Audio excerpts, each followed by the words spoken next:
Welcome back, everybody. My name's Troy. I'm a biologist. This is my brother Trent. He's an icky chemist. And we are the Bourbon Brother Whiskey Nerds. Oh, Trent. Troy, Trent, I'm excited. Trent, I am you know what, so folks? excited. It is March. We are turning the calendar. And in March, the sports world, and I think we would both describe ourselves as sports fans. Oh, yeah, a little bit. Yeah. The sports world turned to basketball. Yes, March and you know Madness. what some of those unscrupulous whiskey channels do? They seize the opportunity for clickbait, and they run a March Madness bracket of bourbon. Guess what we're going to do? And we're going to do the same damn thing. We're going to do the same thing. Yeah, because exactly. we are not immune. Folks, Bourbon Brother Whiskey Nerds is proud to announce the Bourbon Brothers Budget Bottled and Bond Bourbon Bracket Blind. Wow, that's or, a lot of beads. as we like to affectionately call it. Very excited.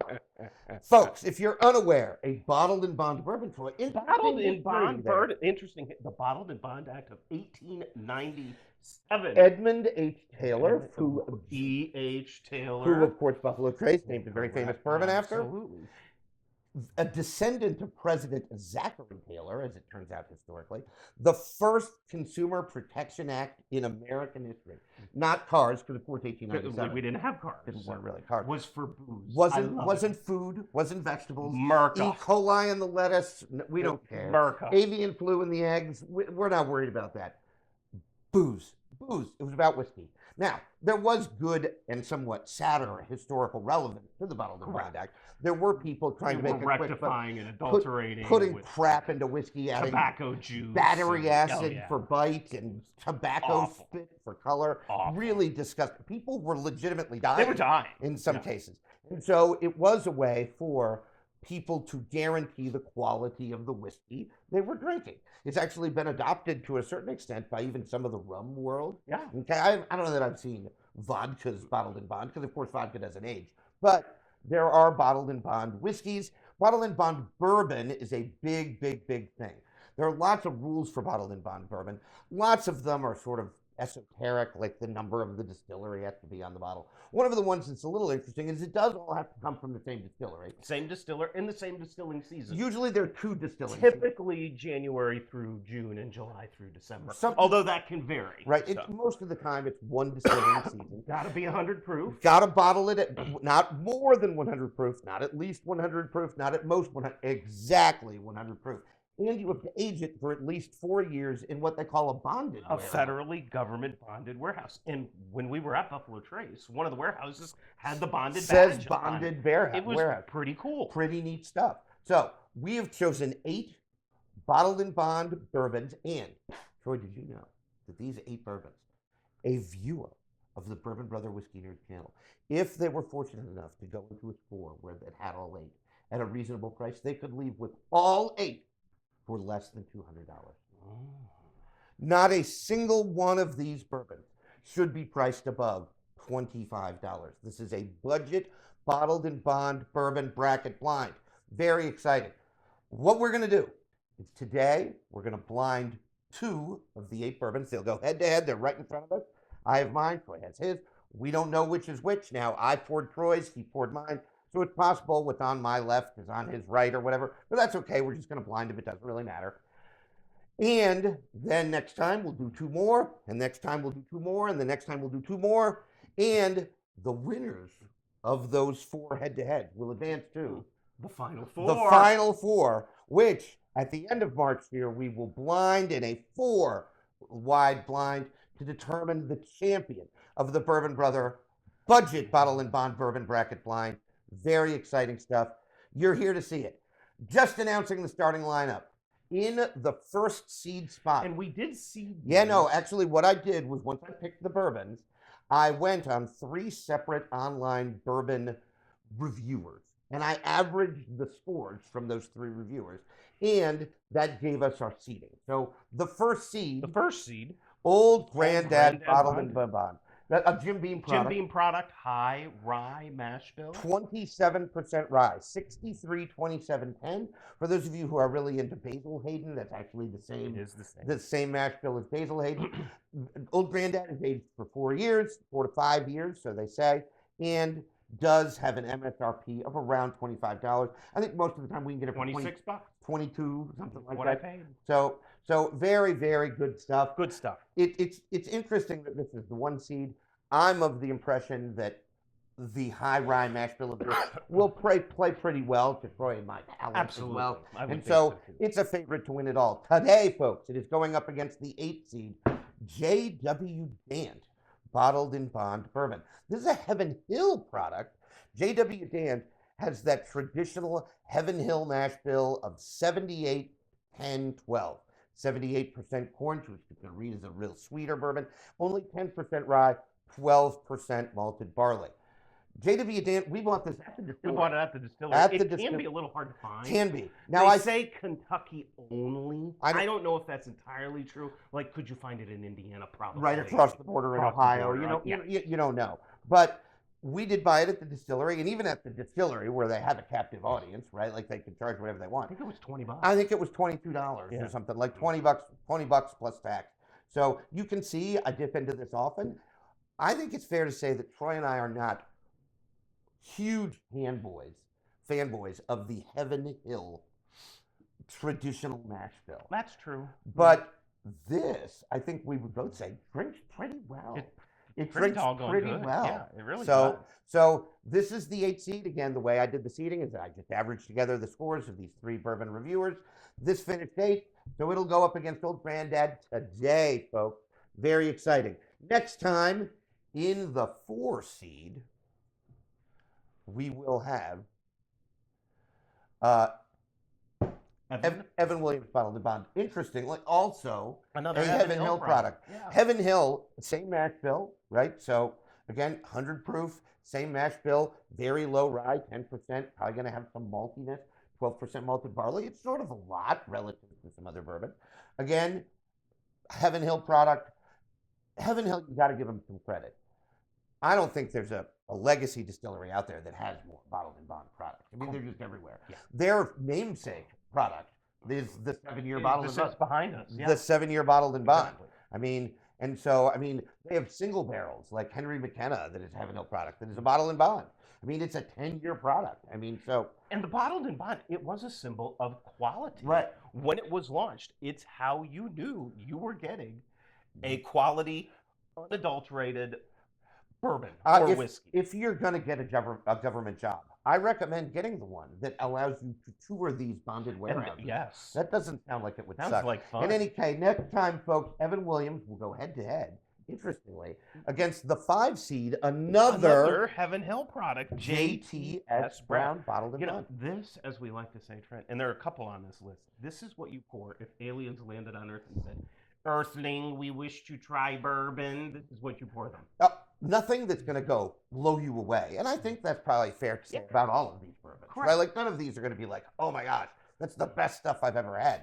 But it's going to drink well. It's going to be an easy sipper. And you're getting all the traditional flavors of bourbon. Vanilla, brown sugar, caramel, all of the... If you want to sound really smart at a whiskey tasting and there's bourbon there, just say vanilla brown sugar, caramel all the time. Molasses, toffee, right. butterscotch, whatever you want to say, right? Just keep repeating that like a mantra and you'll sound really intelligent. So JTS Brown, another Heaven Hill product. I think we also bought that. We did. Yeah. Not exactly the easiest thing to find. That's a little harder to find. But maybe also Kentucky only, although I do see it on online only, on Fine Wine and Good Spirits website here in Pennsylvania. In any case, after that matchup, in the 3-6 matchup, the 3rd seed, Benchmark Bonded. You may remember this, Troy, from our Buffalo Trace blind. It actually won our blind. You had it a winner, I had it second. But it performed very, very well. This is the for lack of a better word, the budget offering of Buffalo Trace. It's the bottom shelfer, and don't get me wrong, there's nothing wrong with this bottle. It's delicious. It's also $22, and I might like it better. Wait for it, Buffalo Trace. I'm just saying. I don't know that I can say that, but it is the same mash bill as E.H. Taylor, and Buffalo Trace, as Eagle Rare. It's that low rye, less than 10% mash bill of Buffalo Trace. going to be a lot of corn in here. Again, maybe 80+% corn.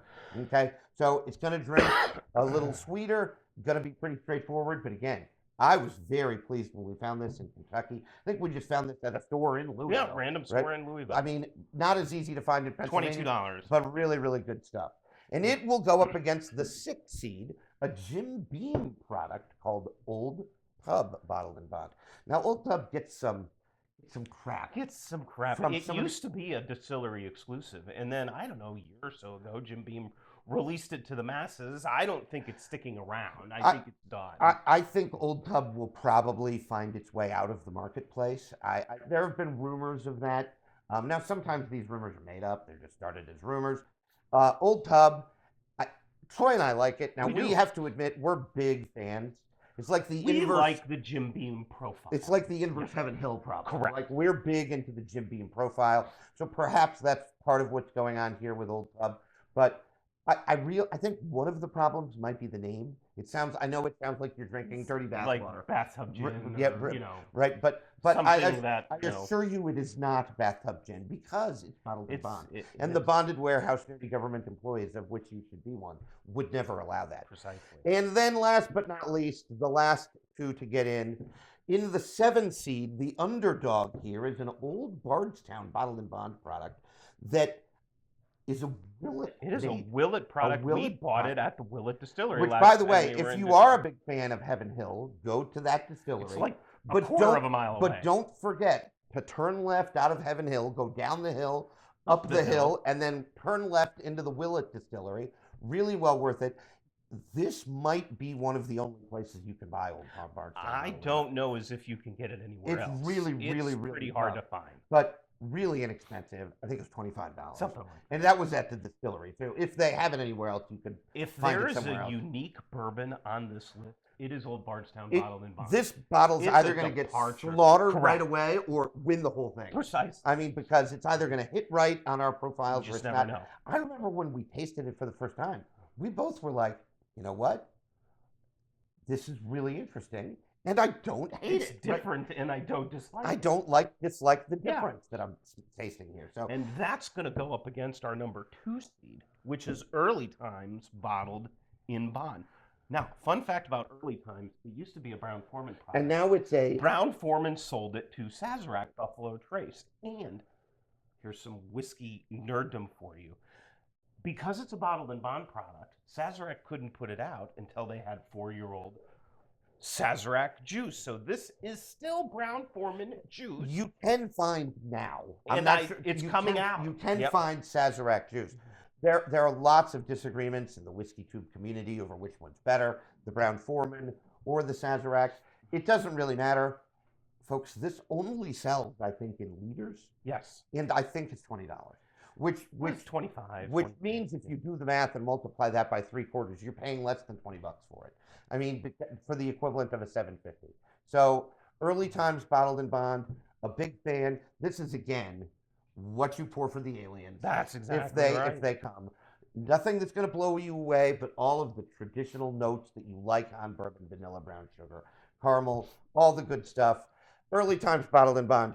Troy, we're ready to get started. We're ready. Here we're going to go with JWDan versus... We'll put them up front so you know what we're drinking. Old Grandad. We'll try to put those center screen There we go. And now we can both... And Old I'm going to go from left to right. Again, I make no promises right, that Troy's is the same order, but we'll try them. Okay? Ooh.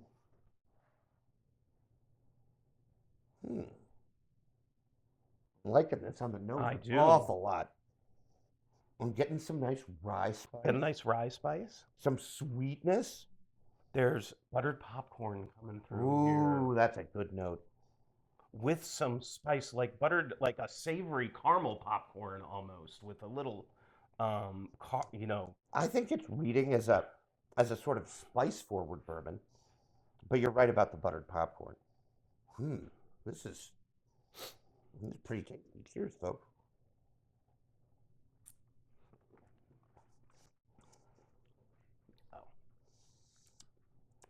You were right about the spice forward. I mean, the first sip of the day was a good one for me. The first sip of the day was a good one. I enjoyed this. It is our first sip of the day. So I'm going to have to take a second sip, get a little idea.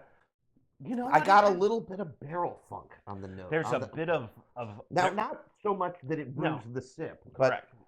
And just to clarify, when we talk about barrel funk, we say funk. It sounds bad. Right. It's not. It can be overdone. It can be overdone, but it's kind of like if you've ever had like really sharp cheddar cheese. It's that type of funk. It's that little sharpness and that little sourness that you're like, ooh, but it's very pleasing. So that's kind of what we mean. This is a very pleasant sip. Now, I think we're probably going to say this a lot during this process. It's nothing that's going to blow me away. Like, again, is this the best bourbon I've ever had? No. But is it a pleasant sip that I would drink again? Yeah, I would sip this again. This is quite tasty. I mean, I'm enjoying the rye spice a lot. That's an easy sell for me. Okay, so we'll see what's on my right here. This is definitely not as rye heavy. Boy, really pleasing. Very sweet on the nose. Very. I'm getting, again, a little bit of a barrel funk, not overdone. A little more cinnamon on this. A little leaning heavier in those baking spice notes, at least for me. I am not getting as much sweetness. There's not as much of a buttered popcorn note on this one as there is on the first one. I like the cinnamon note. Troy's in midday form on his tasting notes. I am not. We were also both recovering from, illnesses. Yeah. Or illness. I had the Rona. I had bronchitis. So we're hanging in. We're hanging in there. We're heavily medicated, but joining you anyway. Just kidding about the medication. We're not heavily medicated, but nature's medication. Correct. Cheers. Cheers. Alcohol kills all known pathogens.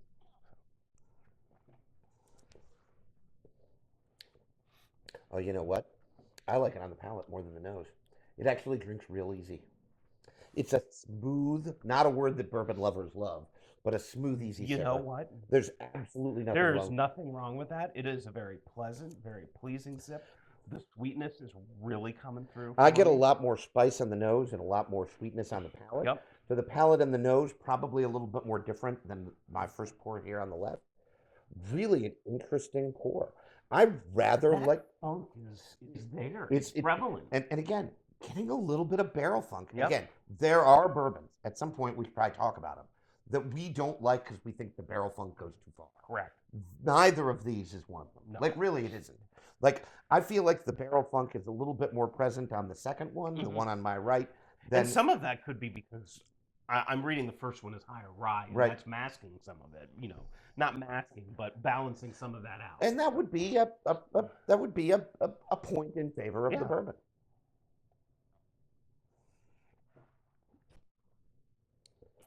You know what? I think this one might be a little bit thicker. It might be a little bit less thin than the first one. Well, that's interesting because I thought the mouthfeel on the first one was pretty decent. Yeah, right. I just think the mouthfeel on this one might be a little better. You know what I think? Oddly enough, I think the finish is better on. It is. I think the finish is better, which is weird because I read this one as more high rye. Correct. So, And this is why blinding is so important because we only have two here. We had a 50-50 shot of guessing these, right? But that's not what this is about. We are not trying to guess. I'm not trying to figure out which is which. I don't really care. Right. I want to judge it. I don't work for either of these places. Correct. That'd be great, but judge the pour based upon what I'm tasting.